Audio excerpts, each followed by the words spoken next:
La vecina intentó robarnos la casa y terminó enfrentando el karma con una factura de más de $200,000 por su propia culpa. Antes de sumergirme en esta locura, déjenme presentarles a los personajes clave. La mujer que protagoniza esta historia, con un ego del tamaño del lago que tenemos cerca, la vamos a llamar Norma. Su hijo, mimado y problemático, se llamará Sebastián. Y aunque aparece poco, también está Pedro, el dueño anterior de la casa donde vivimos ahora. Otro detalle importante, todo esto se desarrolló a lo largo de casi 15 años, así que, a menos que diga lo contrario, puedes asumir que entre cada evento pasaron meses o incluso años.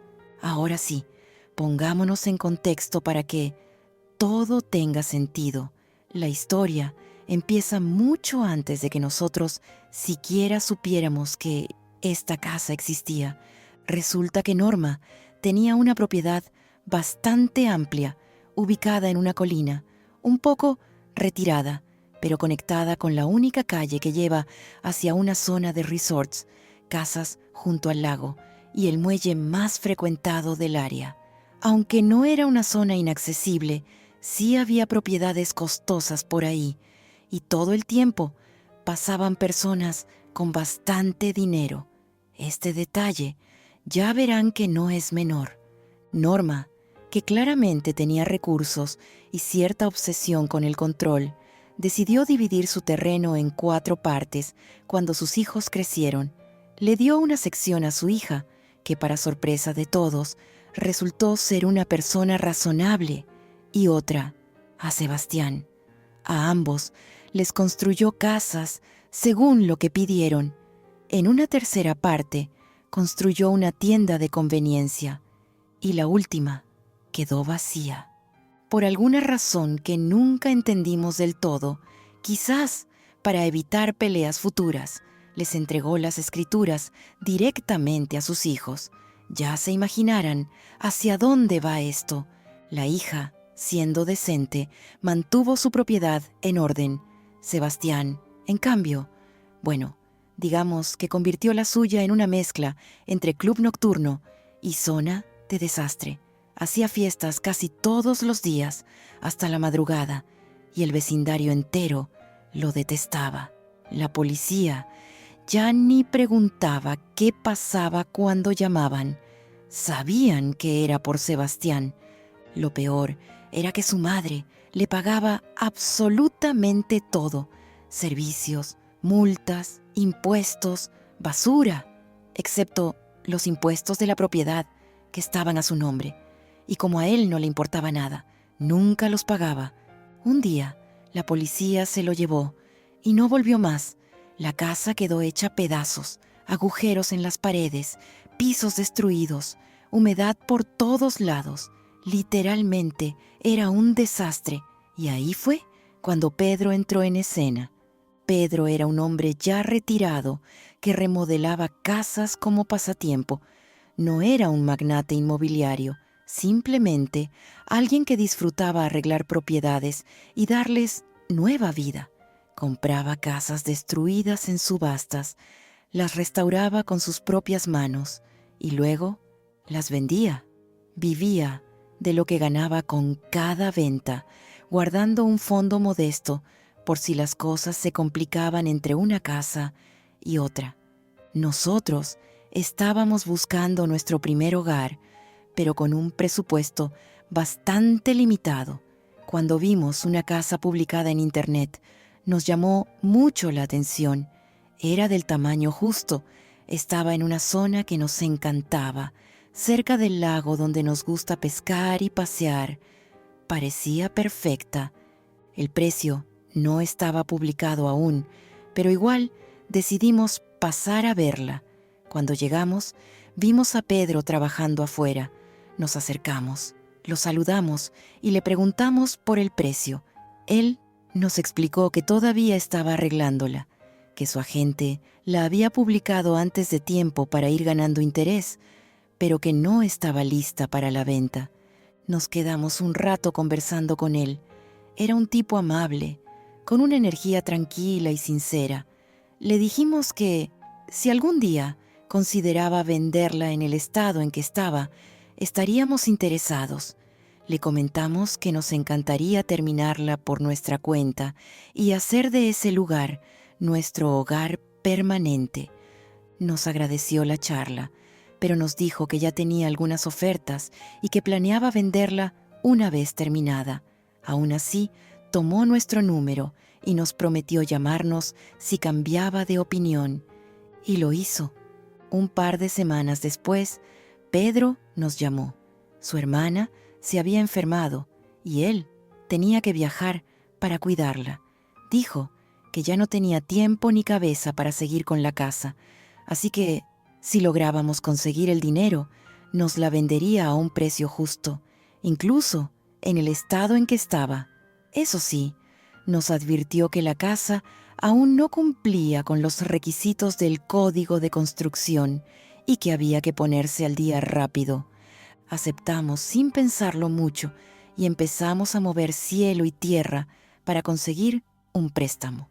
Por suerte, un amigo agente inmobiliario nos ayudó a encontrar un banco dispuesto a prestarnos el dinero bajo ciertas condiciones. Teníamos exactamente 2 semanas para adecuar la casa al código, o podrían cancelar el préstamo. Le contamos la situación a Pedro y, aunque ya no podía ayudarnos físicamente, nos dio instrucciones detalladas sobre qué hacer, cuánto costaría y cómo organizarlo todo. Incluso nos ayudó económicamente. Pedimos un préstamo por el doble de lo que él pedía por la casa, y Pedro nos devolvió la diferencia en efectivo para usarla en las reparaciones. Con la base que él ya había construido y con ayuda de algunos amigos, logramos dejar la casa en regla en solo una semana. Después de cumplir con el código, aún quedaba muchísimo por hacer. La casa seguía siendo un proyecto enorme.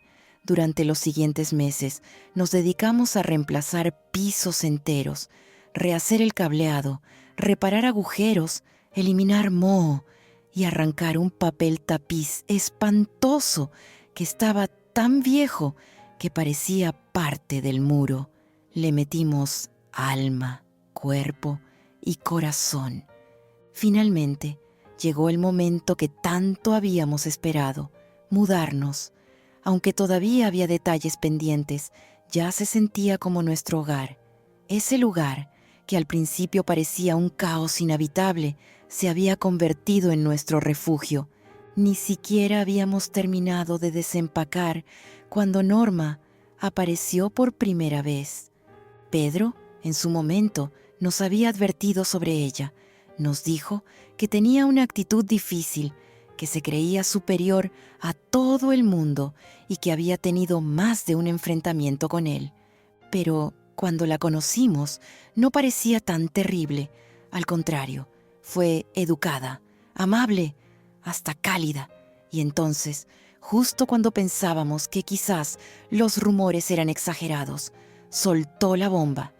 Con una sonrisa casi compasiva, nos dijo que, lamentablemente, la casa que habíamos comprado le pertenecía a ella, que Pedro nunca tuvo derecho a venderla y que, aunque sentía mucho que hubiéramos sido estafados, teníamos 30 días para desalojarla. Nos quedamos sin palabras. Esa casa era el resultado de meses de trabajo, esfuerzo físico y un compromiso emocional enorme. La sola idea de perderlo todo así, de golpe, nos dejó helados. Con el corazón en la garganta, le agradecimos por contarnos y le dijimos que hablaríamos con el banco y con Pedro para verificar todo. Y eso hicimos. Contactamos al banco, al agente inmobiliario, a Pedro. Todos nos confirmaron lo mismo. La propiedad había sido subastada legalmente. Pedro la compró como corresponde y era el único dueño cuando nos la vendió. Incluso fuimos al juzgado, donde encontramos nuestro nombre en la escritura. Fue durante ese proceso que varios vecinos nos contaron lo que realmente había pasado con Sebastián y cómo Norma había intentado varias veces, sin éxito, recuperar esa casa por medios cuestionables. Poco después, Norma volvió y nos preguntó, con total naturalidad, cuándo planeábamos mudarnos. Le explicamos, con respeto, que eso no iba a pasar, que entendíamos su tristeza, que lamentábamos lo que había perdido por culpa de la irresponsabilidad de su hijo, pero que eso no era nuestra culpa, que esa era nuestra casa y nadie nos la iba a quitar. Fue entonces cuando cambió de tono y nos soltó una historia dramática sobre cómo esa casa había pertenecido a su familia durante generaciones. Según ella, Pedro se la había robado en medio de la confusión. Le preguntamos, con toda calma, por qué no la compraron en la subasta si tanto significaba para ellos.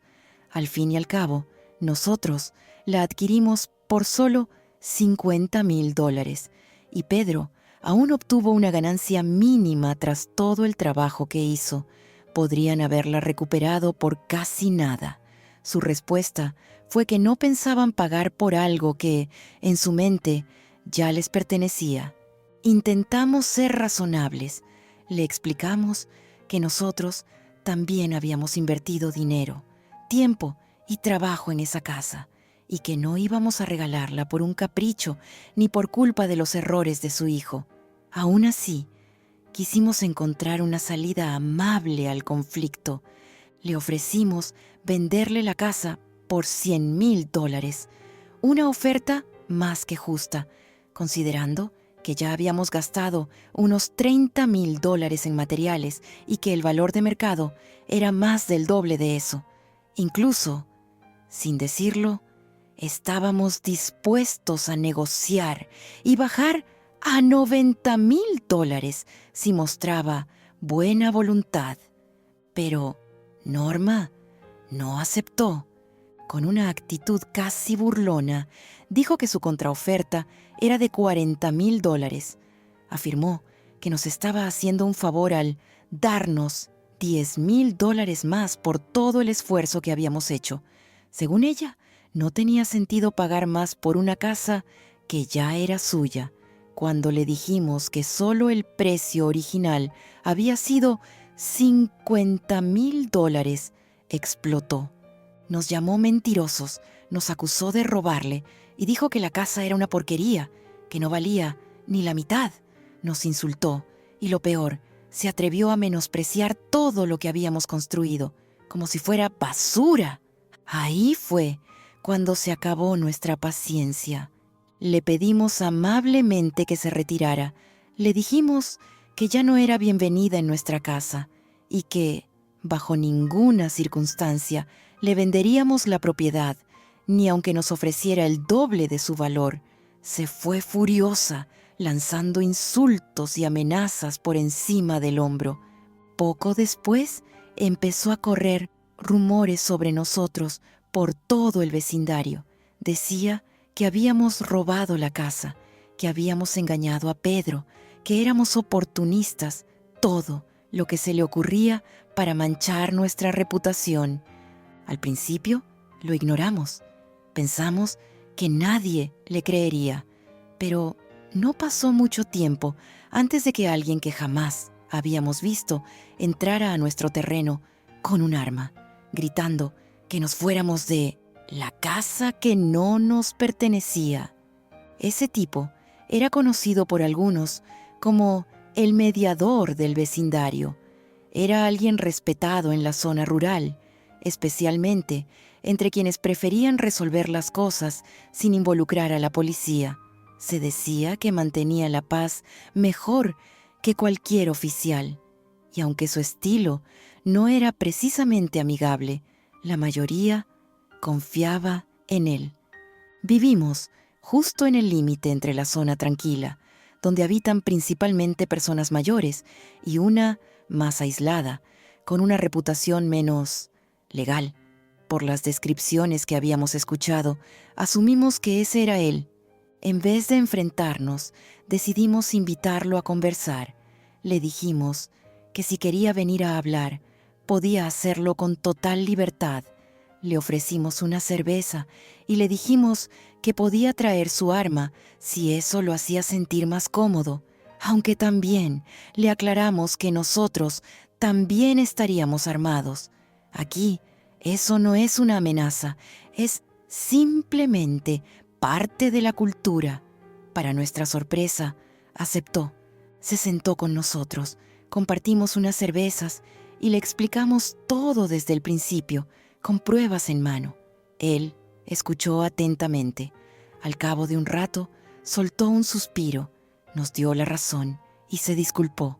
Dijo que se había dejado llevar por lo que había escuchado, pero que ahora entendía que todo era más complejo y que no volvería a pasar. Incluso nos agradeció. Dijo que, desde que Sebastián desapareció del vecindario, todos estaban más tranquilos. Ya no había fiestas descontroladas, ni adolescentes ebrios caminando por la calle a medianoche. Nos reímos juntos de eso, y al final se fue en paz. Hasta ahí, parecía que las cosas se estaban calmando, pero todo lo que Norma había sembrado estaba a punto de volverse en su contra. Como mencioné antes, ella había construido una tienda en una parte de su terreno. Esa tienda, aunque sencilla y con precios elevados, era la única opción cerca para comprar cosas básicas sin tener que manejar kilómetros hasta la ciudad. Era incómoda, cara, y la atención no era precisamente amable, pero era útil. Nosotros mismos, a pesar de todo, comprábamos ahí de vez en cuando. Esa tiendita les daba cierto estatus. El vecindario los veía como personas trabajadoras y eso hacía que muchos se tragaran los rumores sin pensarlo mucho. Pero luego vino otro problema. Sebastián regresó. Después de salir de prisión, Norma lo dejó quedarse en un pequeño departamento que había construido sobre la tienda. Le prohibió hacer fiestas, pero no le pidió renta. A cambio, debía ayudar atendiendo cuando ella no estuviera. Nada complicado. El problema es que Sebastián seguía siendo el mismo de siempre. Varias veces nos dimos cuenta de que cobraba de más por productos, duplicaba precios o inventaba cargos. Pedimos reembolsos, claro, y siempre nos daban la misma excusa: la caja registradora está fallando. Con el tiempo, fuimos viendo un patrón. Así que, un día, con toda la buena intención del mundo, se lo comentamos a Norma. Le dijimos que quizás su hijo estaba robándole a la gente, que tuviera cuidado, porque no queríamos que la tiendita, por mucho que nos evitara, terminara arruinada. En vez de agradecer, nos dijo que estábamos imaginando cosas, que seguro era un malentendido, y en palabras suaves nos mandó bien lejos. Así que hicimos lo que creímos correcto. Les contamos a los pocos vecinos con los que habíamos hecho amistad. A esas alturas, después de años siendo ignorados por culpa de ella, nos costó mucho conseguir que alguien nos escuchara. Pero poco a poco, gracias a detalles como los regalitos navideños que dejábamos cada año, algunas puertas se fueron abriendo. Nuestros nuevos amigos nos agradecieron la advertencia. No todos lo creyeron al principio, pero la semilla ya estaba plantada. Y muy pronto las cosas empezaron a cambiar. Poco tiempo después, volvió a aparecer Pedro, el mediador del vecindario. Esta vez, llegó con una actitud mucho más relajada, casi como si viniera a hacer una visita casual. Para entonces, ya nos habíamos visto varias veces. A veces pasaba por una cerveza, charlábamos sobre cosas del pueblo y nos pedía consejo o simplemente conversábamos. Había dejado atrás su desconfianza inicial, pero Ese día vino con una advertencia.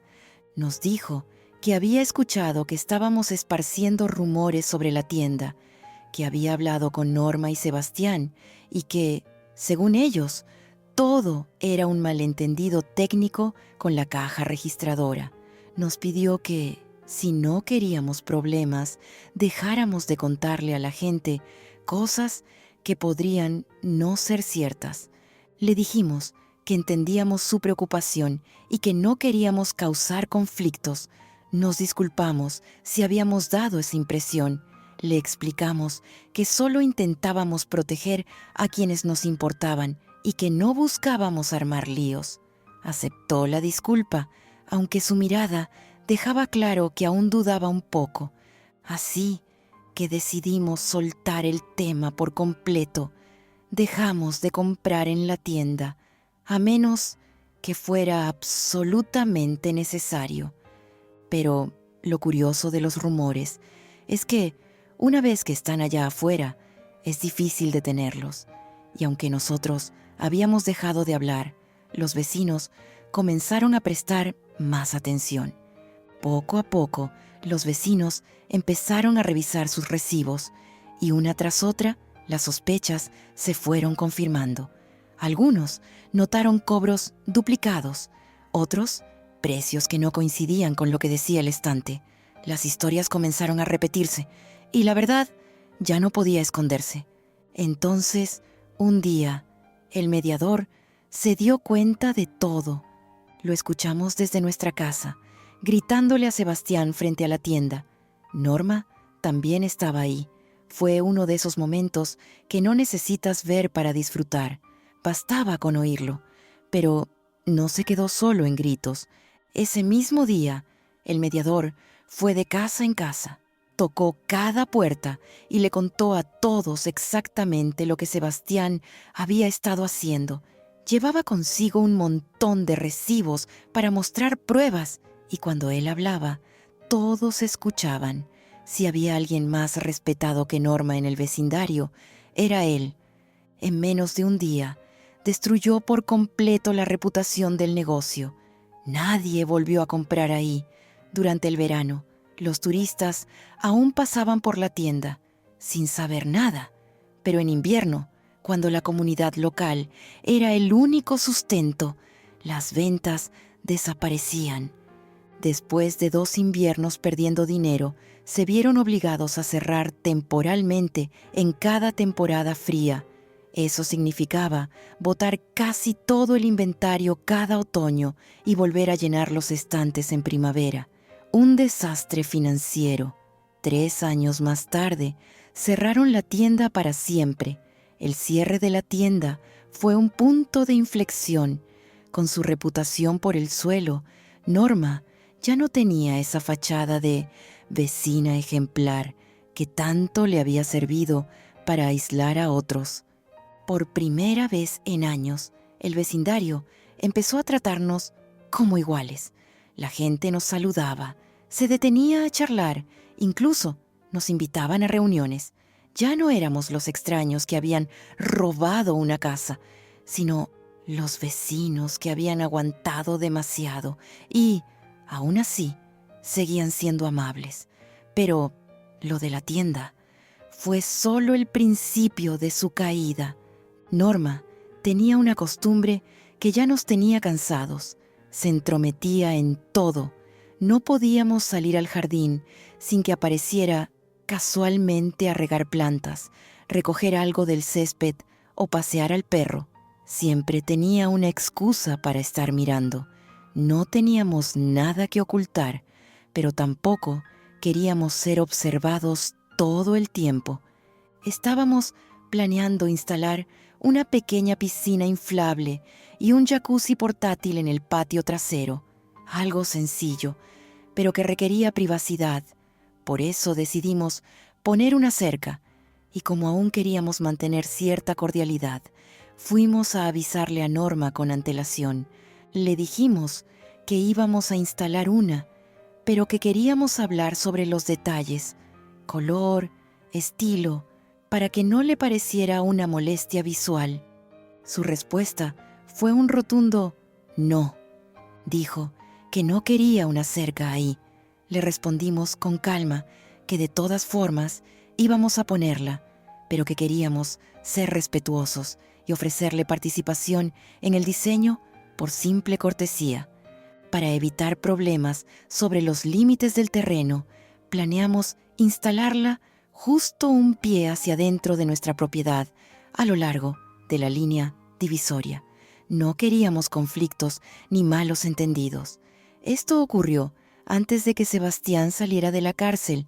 Por cierto, fuimos al juzgado, obtuvimos una copia de la escritura y un mapa detallado del terreno, y ahí nos dimos cuenta de algo sorprendente. Aproximadamente un tercio del terreno que legalmente nos pertenecía estaba siendo utilizado por Norma. Tenía un cobertizo y un pequeño huerto instalados en esa zona, y durante años habíamos asumido que esa parte era suya, pero el mapa no mentía, era nuestra. Resulta que hay una línea de árboles que divide el terreno y genera una ilusión de que la propiedad de Norma forma un cuadrado perfecto, pero en realidad hay una sección triangular del otro lado de esos árboles que nos pertenece. Cuando le mostramos la escritura y el mapa, explotó. Nos gritó, nos llamó otra vez mentirosos, ladrones, lo de siempre, a pesar de que era evidente que se había estado apropiando de un terreno que no le correspondía. Nosotros, aún intentando evitar conflictos, le ofrecimos vendérselo o intercambiarlo por una parte suya que colindaba con nuestro patio, una que, además, era difícil de mantener para ella y que a nosotros nos serviría muchísimo para ampliar un poco nuestro espacio útil. Ni lo pensó. Nos dijo que jamás pagaría por algo que ya era suyo y que ni soñáramos con quedarnos con parte de su propiedad. Y así nació una disputa de terrenos que, hasta hoy, sigue sin resolverse. Ahora, algo que deben entender del lugar donde vivimos: es una zona rural, con terrenos irregulares y escrituras que, en muchos casos, datan de más de un siglo atrás. Los límites no siempre están marcados con precisión.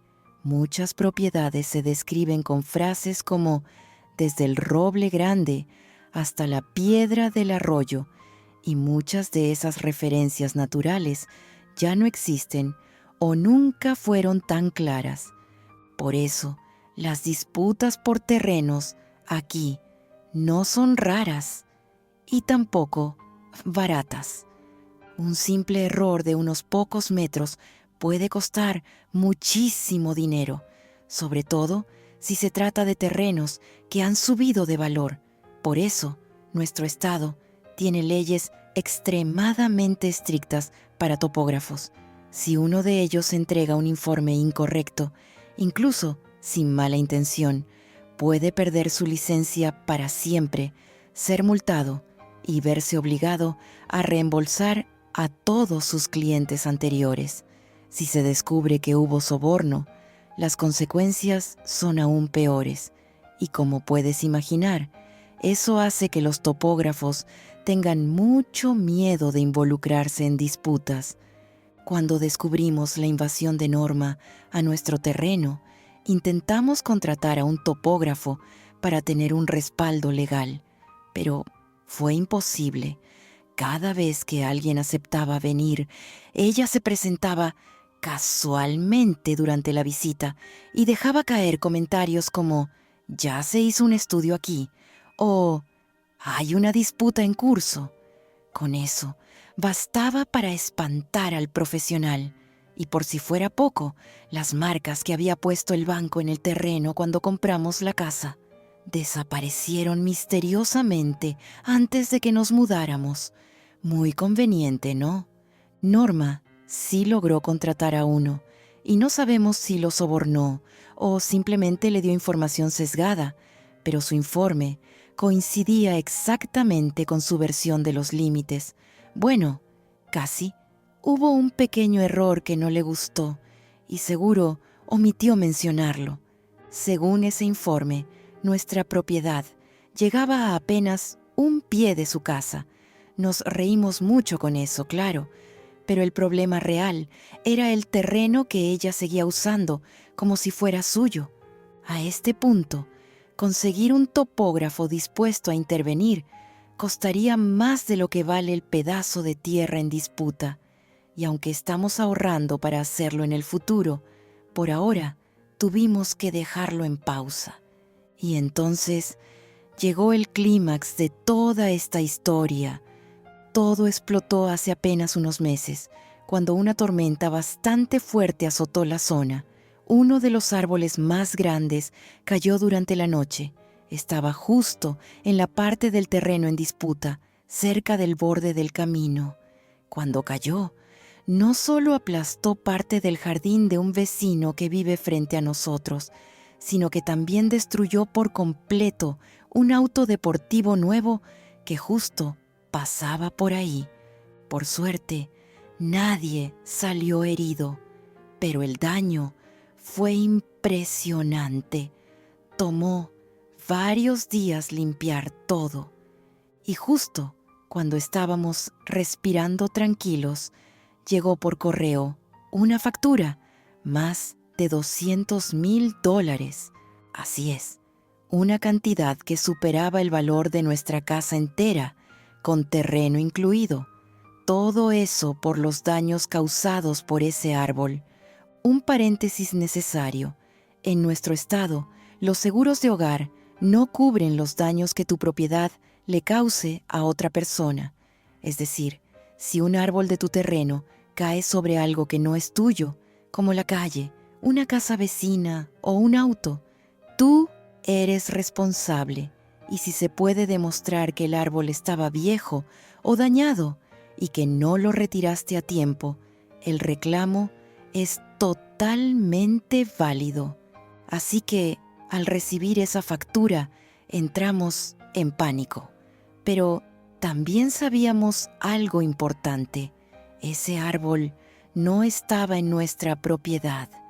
Llamamos a la aseguradora de inmediato y les explicamos la situación.